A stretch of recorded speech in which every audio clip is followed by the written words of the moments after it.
அனைவருக்கும் வணக்கம். நான் இன்னைக்கு நிறைய நிகழ்வுகள், இந்த மாதிரி உண்மை நிகழ்வுகள் நிறைய நடந்துகிட்டே இருக்குது. அதுல நான் கொஞ்சம் உண்மை நிகழ்ந்து அதுல கொஞ்சம் கற்பனையும் கலந்துதான் நான் இந்த கதை சொல்ல போறேன். பட் ஆனா நான் கற்பனையா இந்த கதை சொன்னாலும் இத மாதிரி நிகழ்வுகள் நம்ம செய்தித்தாள்கள்லயோ இல்ல நிறைய ஊடகங்கள்ல நாம பார்த்துக்கிட்டு கேள்விப்பட்டுட்டு தான் இருக்கோம். அதை பத்தின ஒரு கதை தான் இது. அதாவது ஒரு பாட்டி அப்பம் சொல்லுவாங்கல்ல, அது சுட்டு வித்து தான் அவங்க சாப்பிட்டுட்டு இருப்பாங்க. அப்படி அவங்க கடினமா உழைத்து சாப்பாடு சாப்பிட்டுட்டு அவங்க வாழ்ந்துட்டு இருப்பாங்க. அவங்களுக்கு ஆப்போசிட் வீட்டுல, எதிர் வீட்டுல ஒரு விதவை பெண் தன்னுடைய பையனோட வசிச்சிட்டு இருப்பாங்க. அந்த அம்மாவும் கடினமா உழைத்து தான் அந்த பிள்ளைய படிக்க வைக்க ரொம்ப முயற்சி செஞ்சுட்டு இருப்பாங்க. ஆனா ரொம்ப அந்த பொண்ணு ரொம்ப கஷ்டப்படும். அப்ப இந்த பாட்டி என்ன பண்ணுவாங்கன்னா, அப்பம் காலையில ரெகுலரா அப்பம் சுட்டுட்டு அந்த பையனுக்கு கொண்டு கொடுத்துட்டு வருவாங்க, இல்ல கூப்பிட்டு கொடுத்துருவாங்க. காலை உணவு இந்த பையனுக்கு இவங்க தான் கொடுப்பாங்க. அப்படி நாட்கள் போயிட்டே இருந்தது. அந்த பொண்ணு எவ்வளவு காசுலாம் கொடுத்து பார்க்க வாங்க மாட்டாங்க. நீ வேற ஏதாவது செலவுக்கு வச்சுக்கோ அப்படின்னு சொல்லுவாங்க இந்த பாட்டி. இந்த பையனும் கொஞ்சம் படித்து பெரியவன் ஆகிட்டே இருந்தான். அப்புறம் ஏதோ ஒரு கவர்மெண்ட்ல வேலை படிக்கிறதுக்காக, மேல் படிப்புக்காக அவன் வெளியூர் போறேன்னு சொல்லிட்டு அவங்க ரெண்டு அம்மா பையன் 2 பேரும் வெளியூர் போயிடுவாங்க. அந்த பாட்டிக்கு நன்றி சொல்லிட்டு எப்பயாவது இந்த பாட்டியை பார்த்துட்டு போவாங்க. அதுக்கு பழங்கள்லாம் வாங்கி வந்து கொடுத்துட்டு போயிட்டு இருப்பாங்க.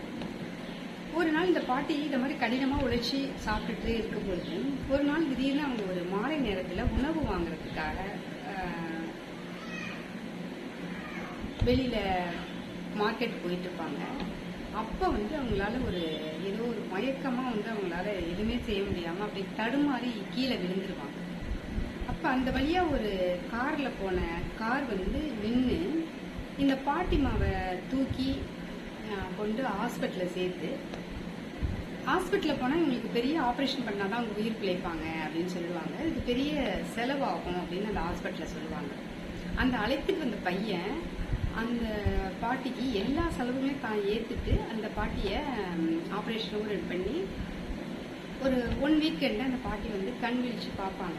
கண் விழிச்சு பார்த்துட்டு அந்த உள்ள நர்ஸ் எல்லாம் கேட்பாங்க, நான் இம்மா பெரிய இதுல என்ன இருக்கேன், எனக்கு என்ன நிகழ்ந்தது அப்படின்னு சொல்லுவாங்க.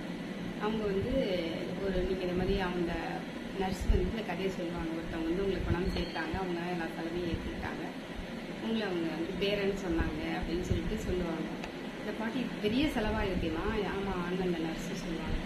அந்த பாட்டி கண்ணெல்லாம் கலங்கிடும், நான் அவங்கள பார்க்கணும், அவர் வேலைக்கு போயிருக்காரு, ஈவினிங் வருவாரு அப்படின்னு சொல்லிடுவாங்க. ஈவினிங் ஆனதும் அந்த பாட்டிமா அந்த பையனை பார்க்கறதுக்காக வெயிட் பண்ணிட்டு இருப்பாங்க. அந்த பாட்டி அந்த பையன் வந்ததும் கையை பிடிச்சிட்டு அவங்க பையனை கண்ணீர் வடிப்பாங்க. அவங்க கண்ணீர் வச்சுட்டு அழுதுட்டு அவங்க சொல்லுவாங்க, நன்றிப்பா, நீ எனக்கு கடவுள் மாதிரி இல்லை, நான் நீ கடவுளாதான் எனக்கு தெரியல அப்படின்னு சொல்லுவாங்க. அதுக்கு அந்த பையன் சொல்லுவான், பாட்டிமா, உங்களை எனக்கு நல்லா தெரியும், பட் உங்களுக்கு என்ன தெரியல. ஆனா நீங்க என்ன கடவுள்னு சொல்றீங்க. ஆனா ஒரு 20 வருடமா உங்களை ஒரு பையன் கடவுள்னு சொல்லிட்டு கோயிலுக்கு போறதுக்கு முன்னாடி எந்த ஒரு செயல் செய்தாலுமே உங்களை தான் நினைச்சிட்டு அந்த பையன் உங்களை கடவுளா நினைச்சு மனதார எல்லா விஷயங்களும் செஞ்சிட்டு இருக்கான். அவனை நீங்க பார்க்கணும்னு ஆசைப்பட்டீங்கன்னா அவன் உங்களை விரைவில் சந்திக்கிறேன்னு சொல்லியிருக்கிறான் அப்படின்னு சொல்லுவாரு. யாருப்பா அது அப்படின்னு கேட்பாங்க இந்த அம்மா. இல்ல, நீங்க நேர்லயே பார்த்து தெரிஞ்சுங்க அப்படின்னு சொல்லுவாங்க இந்த பாட்டி. அந்த பையன் சொல்லுவான், சாரி. அப்ப அந்த பையன் ஒரு 2 நாள் சென்று அந்த அட்மிட் பண்ணி சேர்த்தார்ல, அவர் இன்னொரு பையனோட வருவாங்க. பார்த்துட்டு இந்த அம்மாவுக்கு கொஞ்சம் அடையாளம் தெரியல அந்த பையனை. அப்போ அந்த பையன் அம்மா என்ன தெரியலையா உங்களுக்கு அப்படின்னு சொல்லிட்டு அந்த பையன் பாட்டி கையை பிடிச்சிக்குவான். பிடிச்சிட்டு, எனக்கு டெய்லி அப்பம் கொடுப்பீங்கள அப்படின்னு சொல்லுவான் அந்த பையன். அப்பதான் எதிர் வீட்டுல இருந்தேன்னு, எனக்கு 2-3 வருஷமா உங்களை பார்க்க வர முடியல, நீங்க உடனே என்ன மறந்துட்டீங்களா அப்படின்னு சொல்லிட்டு கேட்பான். ஐயோ அப்பா, நல்லா இருக்கியாப்பா அப்படின்னு சொல்லிட்டு. அப்பதான் அந்த பையன் சொல்லுவான், பாட்டி, நான் உங்களை கடவுளா நினைச்சிட்டு தான் இருக்கிறேன், எனக்கு நீங்க தான் கடவுள் அப்படின்னு சொல்லுவான். இது என்னுடைய நண்பன். அவனுக்கும் உங்களை சின்ன வயதுல இருந்து தெரியும். நீங்க எனக்கு உதவி செஞ்சதெல்லாம் அந்த பையனுக்கு தெரியும். அதனாலதான் அவன் உங்களுக்கு உதவி செஞ்சிருக்கிறான். இனிமேல் நீங்க எந்த கஷ்டமும் படக்கூடாது, நான் என்னுடைய கஸ்டடியில தான் இருக்கணும் அப்படின்னு சொல்லிட்டு இந்த இதுதாங்க முற்பகல் செய்யும் பிற்பகல் விளையும் அப்படின்னு சொல்லுவாங்க. நாம முற்பகல்ல ஒரு நல்ல செயல்கள் செஞ்சோம்னா அது பிற்பகல்ல அது நம்மளுக்கு நல்லதா முடியும் அப்படின்னு இந்த பாசிட்டிவான அந்த வேர்டு எனக்கு ரொம்ப பிடிக்குங்க. இதுதான் திருவள்ளுவர் அந்த திருக்குறள்ல அழகா சொல்லியிருப்பார். எழுமை ஏழு பெருப்பும் உள்ளுவர் தங்கன் விழுமம் துடைத்தவர் நட்பு.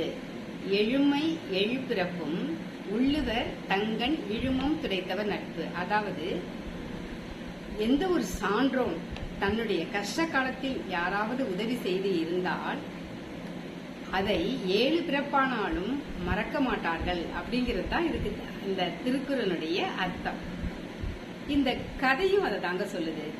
நாம ஒருவருக்கு உதவி செஞ்சோம்னா அது ஏதோ ஒரு விதத்துல யார் மூலமாவோ நாம ஒரு கஷ்டத்துல இருக்கும் பொழுது அது நம்மளுக்கு ஹெல்ப் பண்ணுவாங்க அப்படிங்கிறது நம்ம லைஃப்ல நிறைய நாமளும் பார்த்திருப்போம், நிறைய கேள்வியும் பட்டிருப்போம். ஆக இந்த கதை உங்களுக்கும் பிடிச்சிருக்கும்னு நினைக்கிறேன். இந்த உண்மை நிகழ்ச்சியை தொடர்புடைய ஒரு கற்பனை கதை தான். இந்த கதை உங்களுக்கு பிடிச்சிருக்கும்னு நினைக்கிறேன்.